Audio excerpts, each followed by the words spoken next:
our streets, what really stops police from solving crimes and hampers their ability to stem the tide of violence. We're speaking with another former Grand Rapids gang member who's turning things around. Hear his story.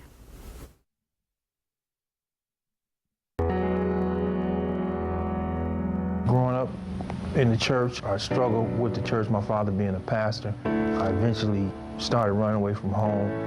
14, I had my first run-in with law enforcement. I was taken away from my parents, adjudicated a delinquent at 14. Got involved with gangs, running with gangs, the whole drug scene. We want to show you what Roderick Daniels looked like when he did prison time, but now he's a changed man and he's here with us trying to make a difference. I'm going to come over to you, Roderick. Thank you so much for being here with us tonight. Appreciate that. Now, you've got an incredible story. You were shot 3 times back in 2000? Yeah, actually I was shot on 2 occasions in Grand Rapids. The first time I was shot in the chest. The last time I was shot twice in the face and once in the chest. Oh my. Now, from what we understand too, you weren't very cooperative with police. No, I wasn't. Why? Well, I wasn't an totally innocent victim in the crime. I was gang banging, selling drugs. You know, it was part of that culture. You know, the Bible says you live by the sword, you die by the sword. So I toted pistols and I was willing to die and before I cooperated with detectives. I can remember them hanging over my bed, blood gushing out of my head, and thinking I was going to pass away. But that code of silence, not wanting to die, not wanting to be labeled as a snitch, was so embedded in me that I was willing to take that to the grave. Talk about that, though. I mean, what is that? Is that a fear, or is that an ego thing? What is it? It's with me, it wasn't fear, because what you could do to me, I would do to you. It was more of a badge, or, you know, it's embedded in the streets with older guys that call themselves, you know, street people or gangsters or whatever you want to call them. They hold on to that. That's a badge of honor. But I will say this, though, that most criminals talk. They're going to tell somebody. And if we can set up with the organization, the churches in the community, the neighborhood associations, instead of having one entity like Crime Stoppers, have that set up with people who have integrity on the streets, but also have integrity with the prosecutor's office, the police department, where someone can come on a one-to-one basis through the church. You know, I think it should be more than just because people don't use Crime Stoppers. You know, people don't think they're actually going to get that money. So, you know, I have to ask you this too. You know, this code of silence that you're talking about, so strong that there you were, not even thinking you were going to survive. You still weren't willing to speak up. What can you say to other kids out there that are living by this so-called code of silence that is keeping crimes from being solved? I would say reach out to your pastor.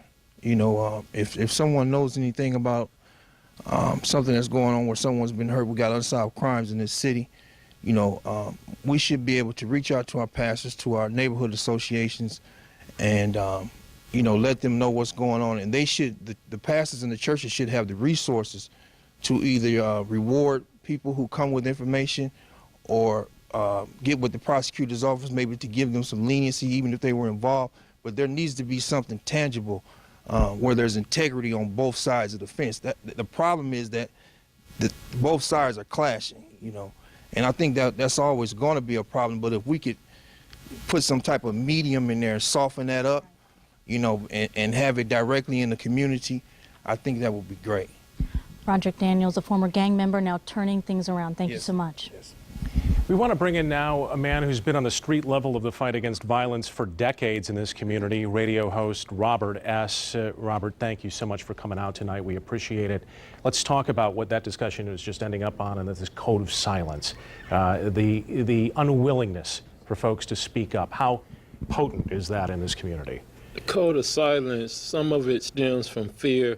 The biggest part of the code of silence stems from ignorance. And when you know about a murder, you are now an accessory. It makes a whole community accessory to know about a murder and sit back and say we know, but we won't speak upon it.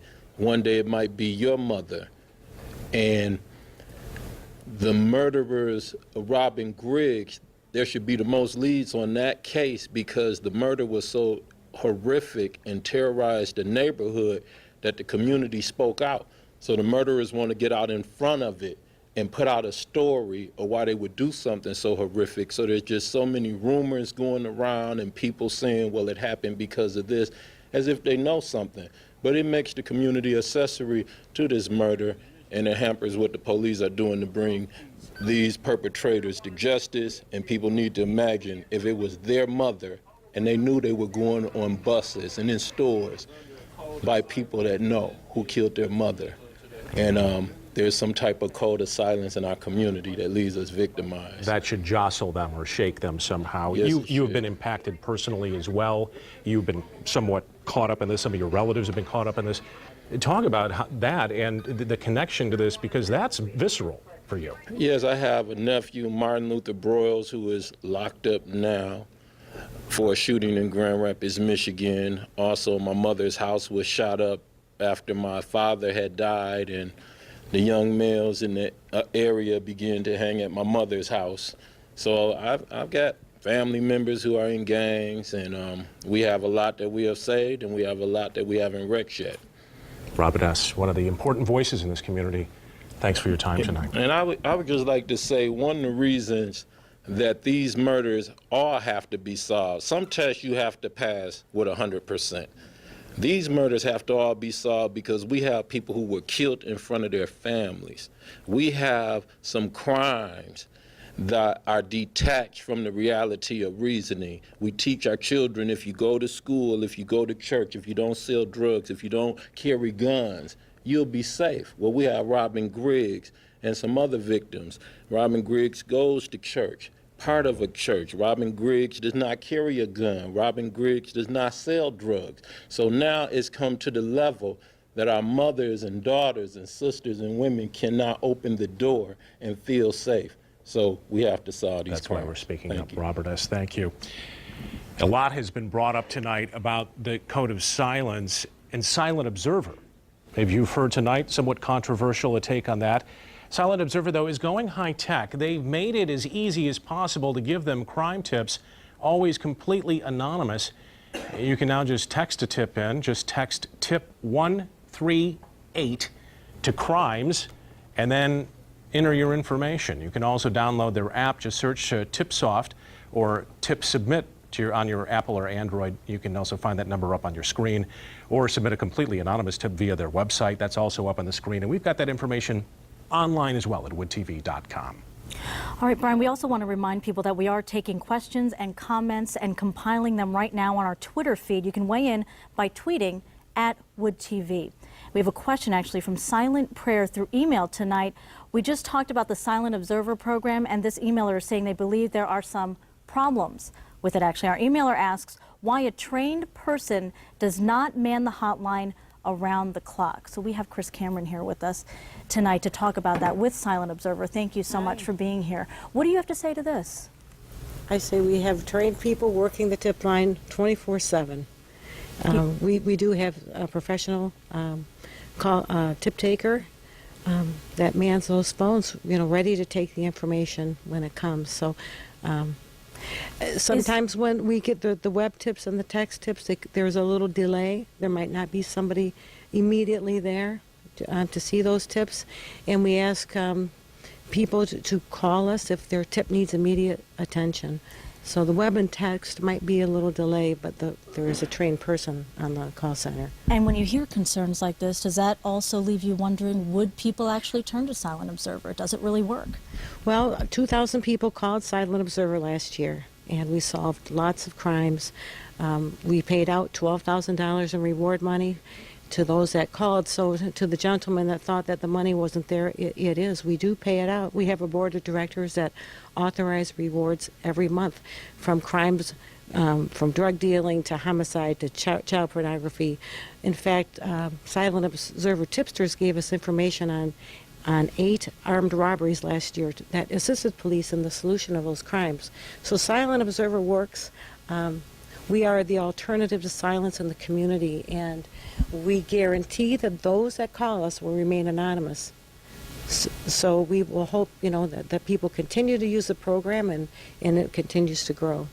Chris Cameron with Silent Observer, thank you so much. Now, after the show tonight, we'll take more of your social media questions and pose them to our guests tonight. Then we're going to bring you those answers tonight at 10 and 11. So, of course, you want to keep up with all of this. Be sure to join us online tonight after 8 o'clock. So after this special right now, where we'll continue our studio discussion on violence. Now we want to move on to our schools. They've already come up tonight in this discussion. This is the first point of contact beyond the home, and we're taking a look at what's happening in the classroom. We recently sat in on a meeting where Godfrey Lee school leaders are battling truancy at an earlier age, and it's showing. Godfrey Lee has designed an approach to intervene with kids, parents, and teachers in the district, and we've got one such session. We caught it on tape, and it's got an impact. She was absent 57 days in kindergarten, tardy 27 days. She went to first grade, was absent 27 days, and tardy 24 days. We were having some problems getting her to school and stuff. I have 7 kids, so this really helps. I have noticed a difference in spelling. She was one of the top spellers. She really enjoys people telling her she's doing a good job, and, like any other child would. So far, for the year, her tardies are 5 days of tardiness and 5 days of absenteeism. So compared to the years before, congratulations. We are very, very happy and proud of her, and you. And that program is called All Day, Every Day. Dr. Gina Kyers is the school psychologist. We just saw her in the video. Thanks for coming in tonight. You have spent many years trying to help these kids. Truancy, obviously a big issue. Break this down for us. How rampant is truancy? Well, I just had those numbers printed off today before I came here tonight, just in case I was asked that. Often truancy programs focus on high school and middle school because those kids, when they're truant, are making a lot of noise in the community. But what they don't realize is that those truancy patterns often start very early on. So I think we had 60+ students at the Early Childhood Center, that's kindergarten through 2nd grade, that had more than 20 days absent during a year, and it's going down. That was 2 years ago. Last year it was about 55. We're hoping that it'll be even less this year now that we have the program almost fully up and running. The governor in his State of the State talked about getting social workers perhaps in the school at a very young age, and you're talking about, again, kids that need to be reached at kindergarten, 1st grade level. Would that be helpful, and is that something you think is needed? Absolutely, and we do have a social worker who is full-time at the Early Childhood Center and is part of the student support team. We involve parents of kids who are truant. If there are tardy issues, we try to remove obstacles for them so that their children can be at school all day, every day. Gina Kyers with Godfrey Lee, your psychologist there. You're doing some good work. Well, thank you. Thanks for coming in tonight. My We appreciate pleasure. it. All right.